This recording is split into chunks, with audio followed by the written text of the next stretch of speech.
you ready to say all of that all over again? What, for real? Yeah. I don't want to. It's not fun. It's not exciting. What are you talking about? That's not interesting.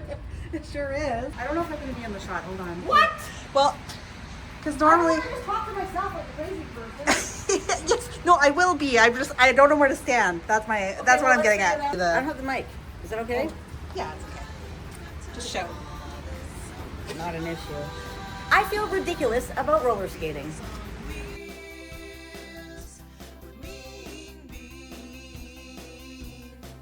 Hi, I'm Mean Bean, and this is Feels on Wheels, a talk show about roller skating.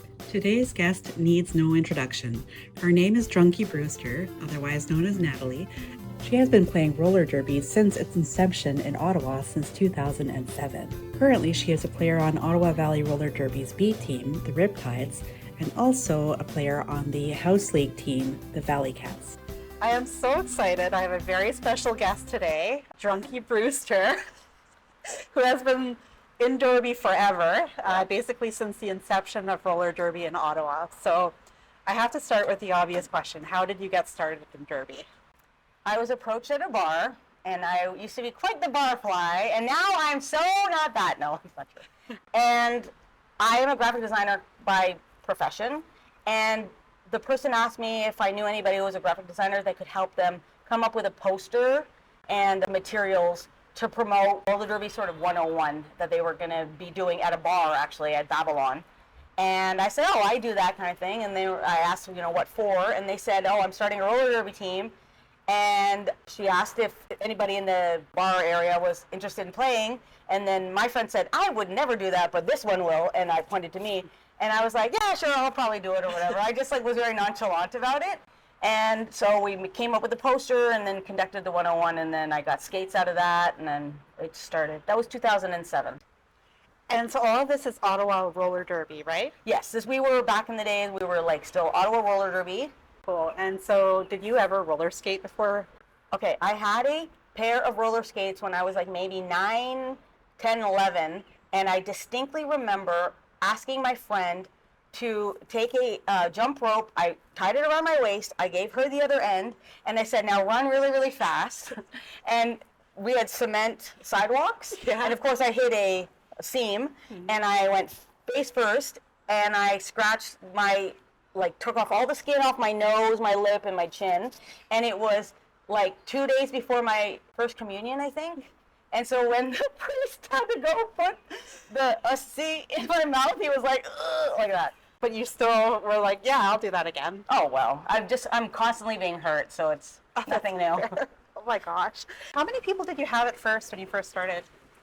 Let's say the first cohort is 20 people, and 3 weeks later, it's maybe 11 people. Oh, okay. Because people would fall on cement, and that's not fun. I think people had an idea what roller derby was in their head because of the TV show, Roller Girls from Austin, and they skate on wood floors, and it's very different falling on a wood floor than it is falling on bare cement. At least you slide where you don't slide on cement. It's hell falling on cement. Let's say the core group of people who were that first level of team kind of thing, I consider 11 to 12 girls. And so what was the first practices like of this brand new roller derby league?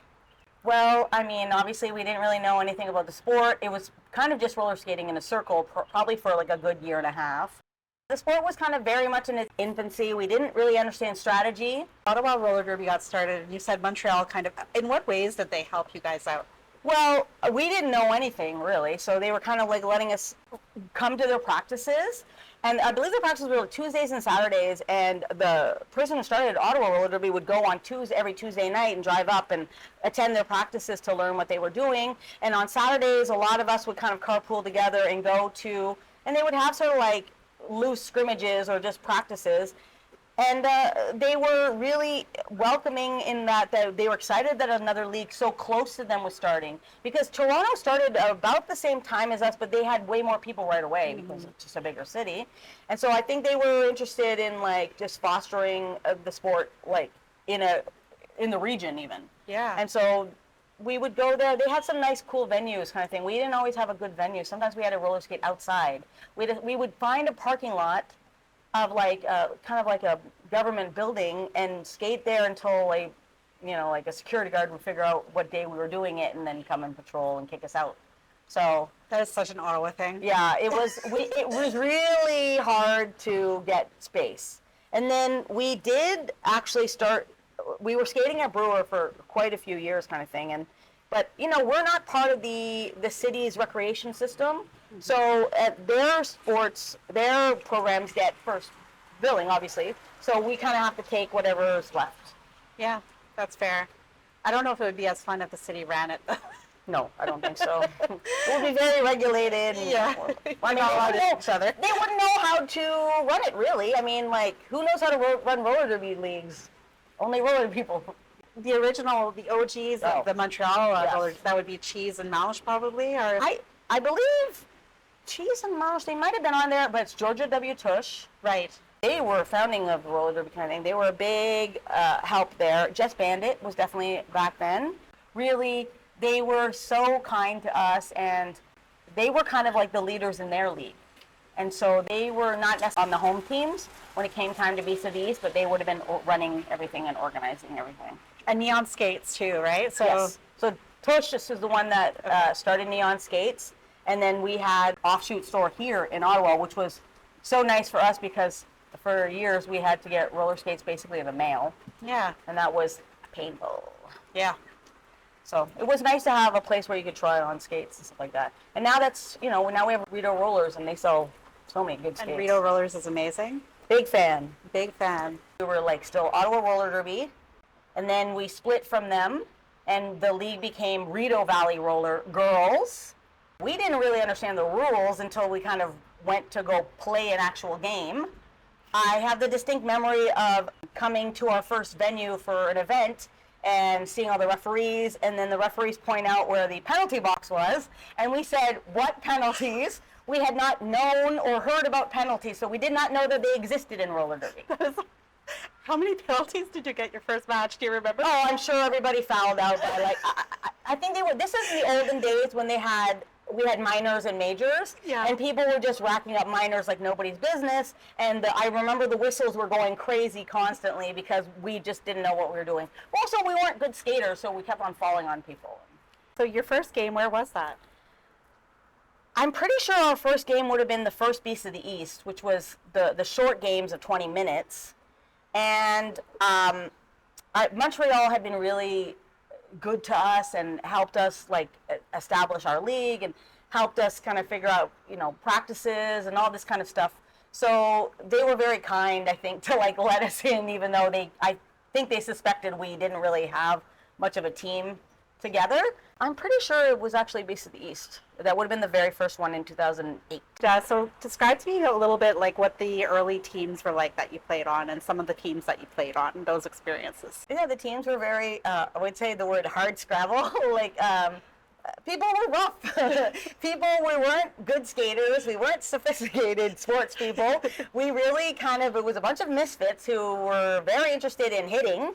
And that really showed when we would go to the after party, because it was almost always devolved into a wrestling match between players of each team or players even on their own team. So, and we enjoyed taking mattresses out of hotel rooms and wrecking things. We thought we were rock stars for no reason.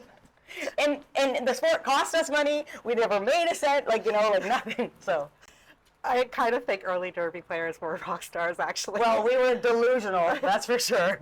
Yeah, let's say the first big home team that I really kind of felt a lot of cohesion with was Slaughter Daughters, and they were like a sister team to Riot Squad.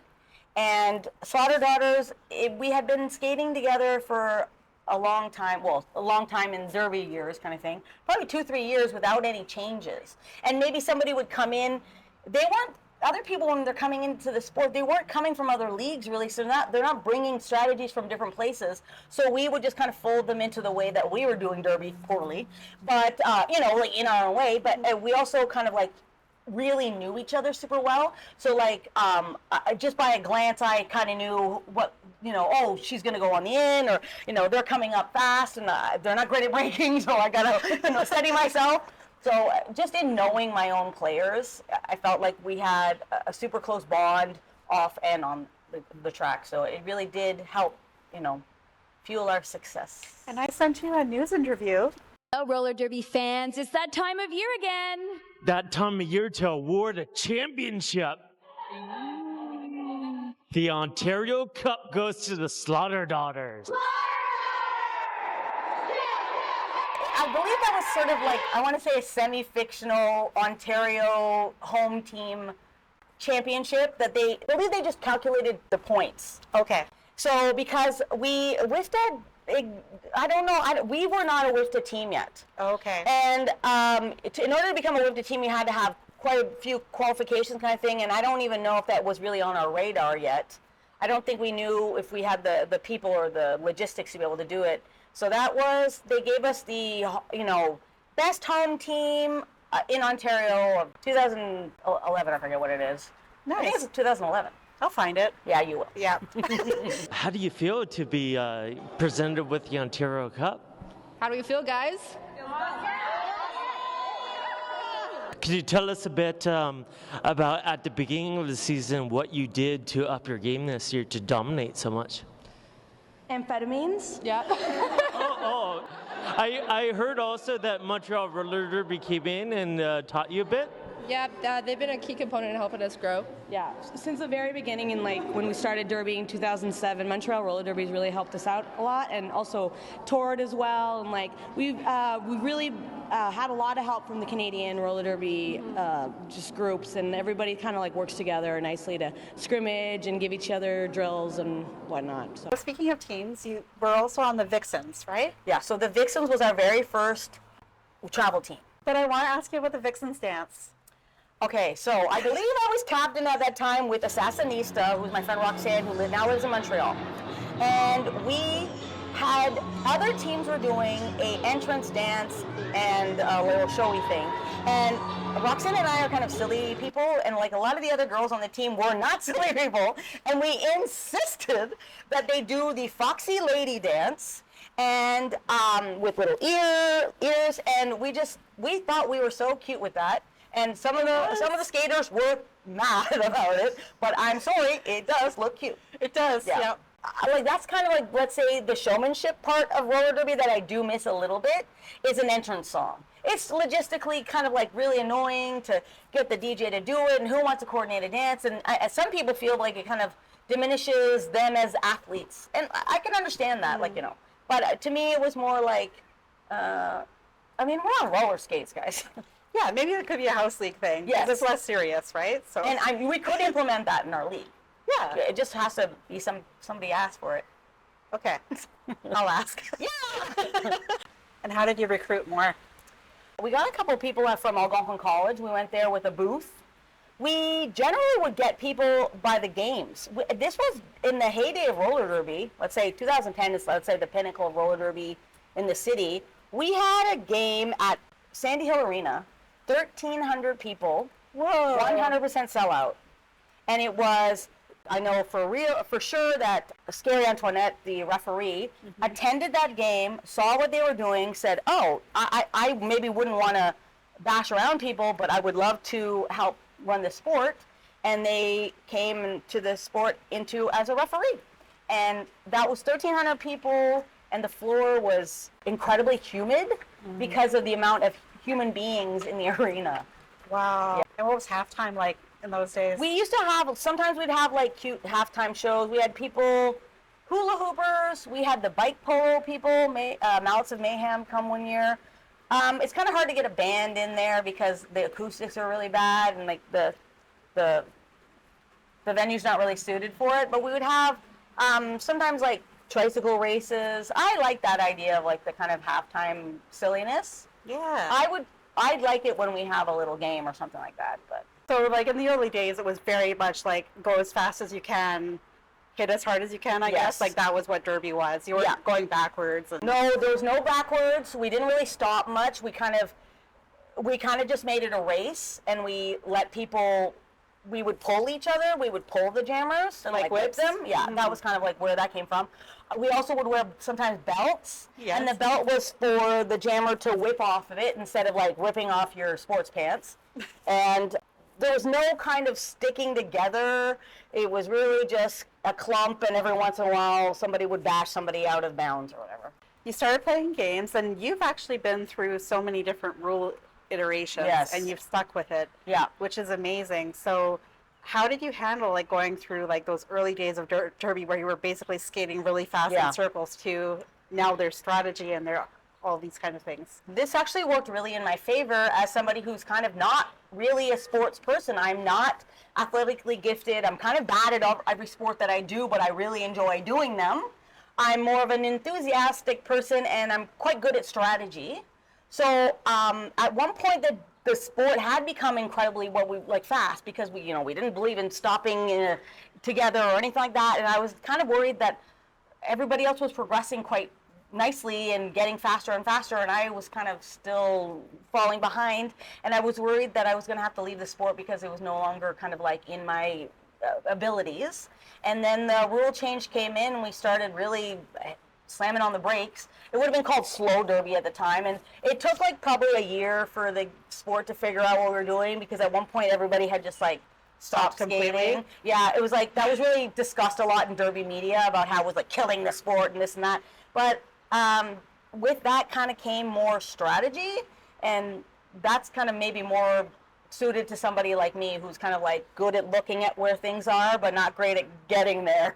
Well, the infamous taking a knee thing, right? Yeah, that was a loophole in the rule set that would basically allow our jammer to immediately go past the jam line, and it was not a very nice rule because it didn't allow, like, if the other team didn't know about it, it really just put them at a severe disadvantage. It was, and if you think about it, it's kind of like a cheating loophole, but I mean, we did what we had to do to get a lead.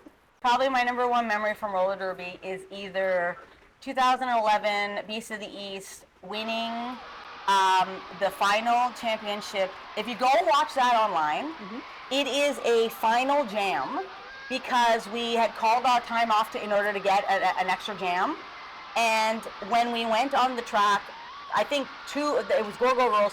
Two of the Go-Go Girls immediately were called off for penalties. And then it was only one person left on the track, and I believe we did a maneuver called the GOAT, essentially, where we trapped that person, and our jammer just went wing, wing, wing, wing around, and we won the game at the very, very, very last second. And it's by far my favorite memory. And the players that I won that game with, it's like that's really solidified in everybody's brain that year.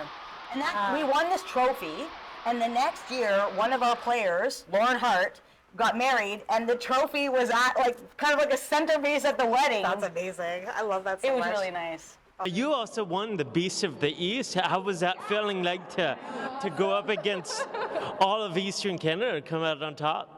Yeah, I would say it was pretty awesome. It was definitely our year. Yeah, it was our year. I mean, really, it was. That was a very close victory, but we were so thrilled to take it. And I don't have any. I don't feel bad about winning by 2 points at all. We're gonna take that win. Yeah. Who would you say was the toughest team at the Beast you defeated? Go-Go Girls. Yeah. We didn't want to face them at all, so then we ended up against them in the finals, and we're like, we're gonna beat them. This is when we're gonna beat them, and it was 2 points. We got WIFTA certified. I believe we had to become an apprentice for 1 year, and our apprentice team, it might have been Montreal Roller Derby because they really wanted somebody at that level of the WIFTA level in order to play, because it's all on a point system. So does it really help them to play such a weaker team? Not really, but the spread, it kind of equals itself out kind of thing. So we were quite low at the beginning, and then as the team, got better, and I had to leave the team because I was no longer as good as those skaters, and then I transitioned to becoming just the bench coach. So, and that's something I still do to this day with the A-level travel team. And it's something I like because I love yelling. I think I've seen some videos of you bench coaching. Ooh, I love yelling. Bench coaching. So what was bench coaching like and traveling with the travel team? You must have traveled. Oh yeah, we traveled a lot actually. Yeah. We traveled mostly to the States. Yeah, almost. I mean, lots of Southern Ontario. We never really went out west, but we went to Dallas. we went to Nashville for the D2 championships. Back in the day, they had a championships for D1, which would have been teams 1 to 40, and then another separate championship system for D2, which was teams 40 to 60. And so I believe we were team number 43 in WIFTA, and we were invited. I forget where our regional was. Our regional one had been like Waterloo, and then we played there, and we won that. Yeah, Rideau Valley will face Detroit. That's a tall order, but with what we've seen this weekend, I think Rideau Valley is up for the challenge. A firm congratulations to Rideau Valley in their victory here. And then we were invited, only the top 4 teams of D2 came to Nashville, and we went there, and we only made 2nd place, but we acted like we had won, like big time. We were thrilled. That is incredible, actually, yeah. It was a really fun trip. Rideau Valley Roller Girls. Your 2014 Division II 2nd place team is Rideau Valley Roller Girls. Restless Rose, Margaret Choke, Jamie's Got a Gun, Shania Payne, Black Eye, Sister Disaster,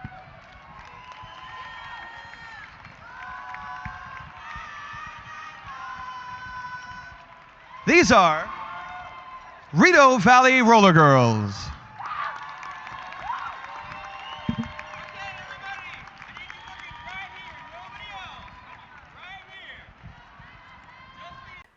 Lots of debauchery. Nothing I can write home about.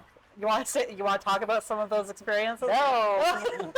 What happens in Nashville? Well, I don't know what the statute of limitations is in that state, so I don't know. The mise de diplome, the ceremony, like the medals giveaway thing, whatever that's called. Sure, medal ceremony. That medal ceremony was being held, like, let's say at 6 o'clock that night, and we had finished our game maybe at like 11, and we had gotten 2nd place against Berlin.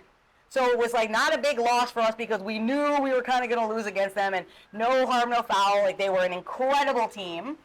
The organizers kind of had told us, hey, could you please not be incredibly wasted for the ceremony, because this is going on TV, or I believe it was either streaming or it was on like ESPN 8. You know what I mean? Like, Ocho. So we were like, yeah, sure, no problem. And of course the venue sold beer, cheap American beer.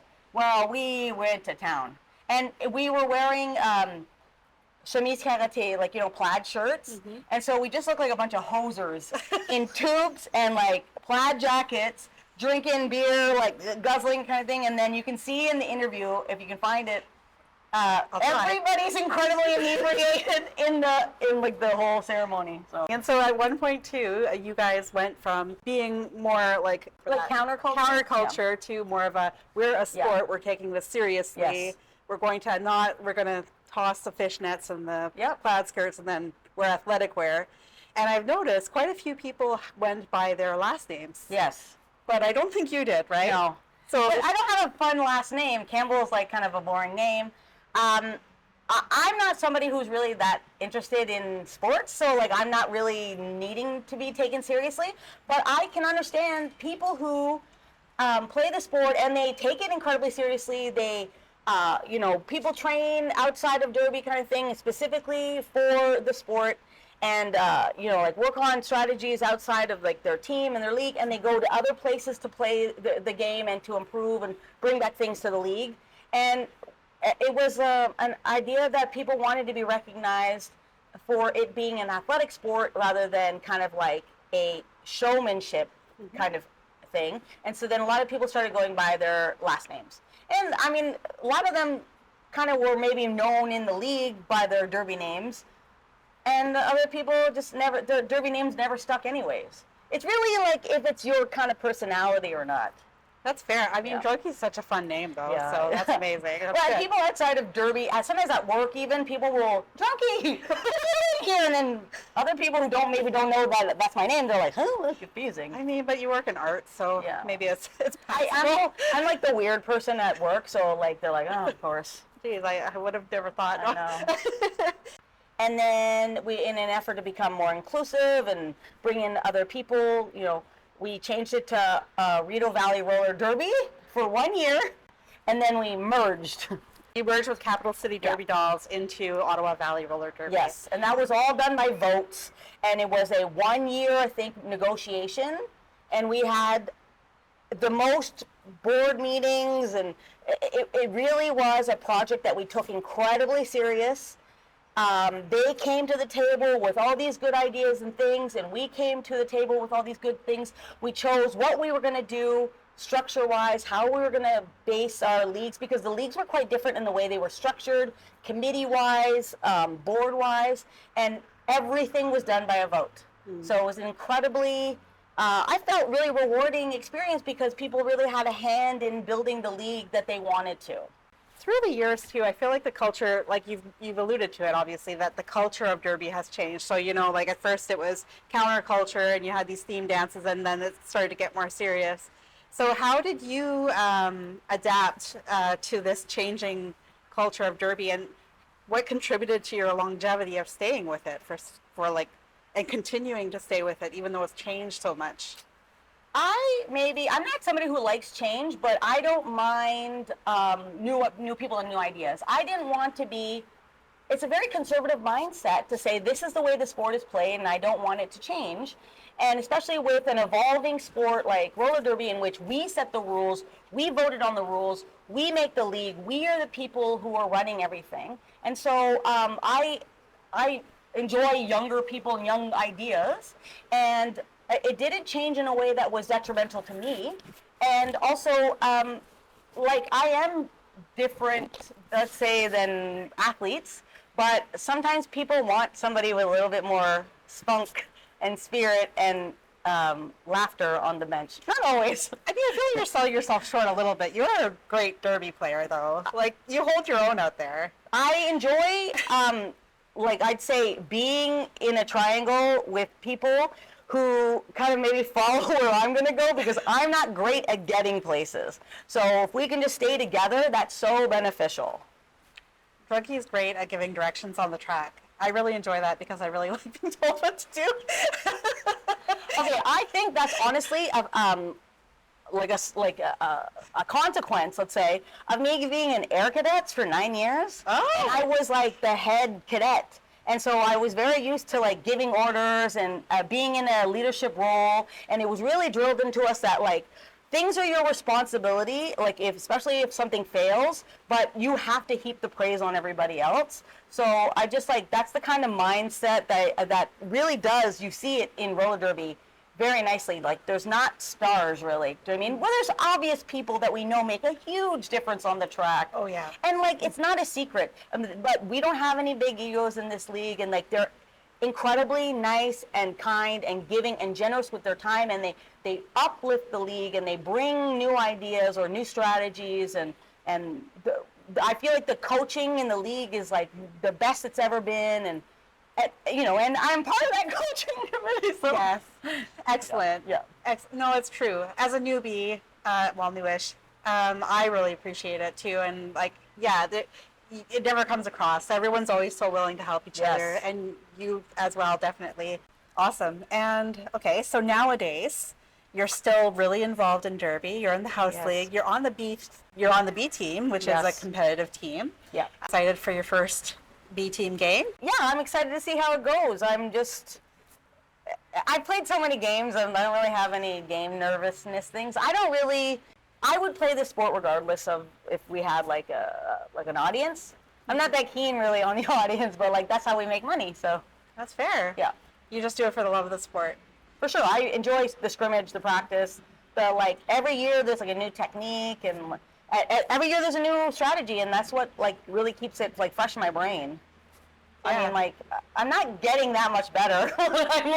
I'm learning the sport in a different way every year. I don't know. I think you're really good at explaining strategy. Like, you know, when you've coached practices or like when you're helping with practices, you're explaining like. Yeah, explaining is one thing. Doing, very different. And I'm okay with that. Like, do you know what I mean? Like that. Yeah. I think there's like places in the league for people at every fitness and every sport level kind of thing, whatever. So like, I'm really good at like endurance, but I'm pretty cruddy at like speed, like surging and getting up there kind of thing. So, but I mean, there's positions on the track for everybody. Yes, and that's a beautiful thing. Yeah. And what is What are your goals for the future? Do you have goals? Just play as long as you can? Yeah, I'm not a goals kind of person. That's fair. I do things until they're not fun. And it's still super fun to me. That's amazing. And what keeps it fun? The people, really. And I've had so many people come through the league that I've been like close with, like from, it's almost 20 years, and it's, people older than me, now mostly people younger than me, and people from all walks of life, and I just enjoy meeting new people like that kind of thing, because I probably would not be exposed to these people otherwise. That's fair. And are you comfortable sharing how old you are? Yeah, I'm 49. Nice. I started roller derby when I was 31. Nice. But I'm just I was immature then, and I'm immature now, so everything works out pretty good. You're fun. Do you have any advice specifically for older skaters who hurt for a couple of days after every practice? Yeah. Well, I came into the sport incredibly injured already. Okay. I really believe in cross training. I'm and I kind of do, let's say, low impact things. I say that, but every sport I do requires a helmet. Yoga is a major lifesaver for me. I have really horrible arthritis that settles in almost immediately if I stop moving. So several times a day I have to basically do a yoga sequence in order to keep my knees and my hips and my shoulders from seizing up, essentially. And I feel it's been a real how I've been able to recover from bad injuries quickly and return to the track, and also how I've maybe been less injured than I kind of should have been. That's really smart. And you also bike a lot. Yes, I bike, and I'm also a car magnet. You're a car magnet. Cars love hitting me. Oh my God. Oh yeah. So it's not even roller derby. The most dangerous thing that you do is riding your bike. I do everything dangerous, very annoyingly. But I need to know what kind of yoga you do that needs a helmet. No. Well, I mean, sorry, being a when you're doing a handstand, yeah, walk. Because you've been in derby for so long and you've seen it all. Do you have any words of wisdom that you want to share with? I would say, don't be so stressed about things. Everybody seems so stressed about it. We're just roller skating in a circle. It's not a big deal. It's this league is very low drama. Yeah. And that's because we've really kind of cultivated the culture in order to make it so things that are annoying to people kind of fall away, and they don't pepper people kind of thing. Yeah. So I would say that. Also, don't be so eager to be so good. It's an incredibly hard sport. You're on 8 wheels that everybody falls out of nowheres and nobody even thinks twice about it. It's hard. And we don't even consider people able to think about strategy at all for at least let's say 4 years, because you're too busy concentrating on roller skating, and that's okay. So we don't expect people to be making plays and knowing where to go. We just want people to roller skate, fall safely, hit as much as they can and as much as they want, and go fast when they want to go fast. I love that. That's such good advice. I feel ridiculous about roller skating. Yay! That was amazing. I loved all of that. You're so cute. I'm sure it'll be fine. Yeah, I think so. I believe in you. Oh, that's so sweet. Well, I've seen the other ones, and they turned out really good and stuff wow. like that. So Thanks. it's very I cool. didn't even know you watched it. Oh, hell yeah. But also it's I like what you're doing for the community. Do you know what I mean? It's nice. Oh, Drunky, that's so sweet. I love that. I got that on video. Waterfall is so much